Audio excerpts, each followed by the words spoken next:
frein pour l'apprenant, bah, Denis, on a aussi parlé, en fait, le besoin d'apprendre qui est remis en question. Moi, j'ai fait ma thèse, entre autres, sur ce qu'on appelle la mémoire transactive. C'est l'idée de déporter une partie de ses connaissances à l'extérieur de soi. Donc, le livre est une mémoire transactive. Google est aussi une mémoire transactive. Et aujourd'hui, les chatbots, ChatGPT et autres, deviennent de plus en plus des mémoires transactives. Et on est de plus en plus amené à accepter de déporter une partie de ses connaissances, parce que aussi, il y en a plein et on n'a pas le temps d'être toujours à jour. Mais il faut aussi quand même avoir en soi une partie des connaissances nécessaires au moins à la réflexion et à savoir quand est-ce que je dois aller chercher tel ou tel savoir à l'extérieur de moi.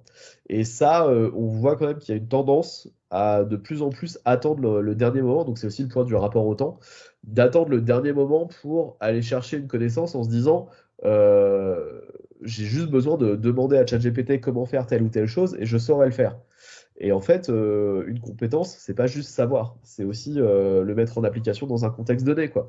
Et ça, c'est quelque chose qui faut surveiller pour voir comment ça va évoluer dans le temps, pour qu'il n'y ait pas trop de gens qui s'attendent le dernière minute pour aller demander une connaissance à une IA pour remplacer en fait un effort d'apprentissage.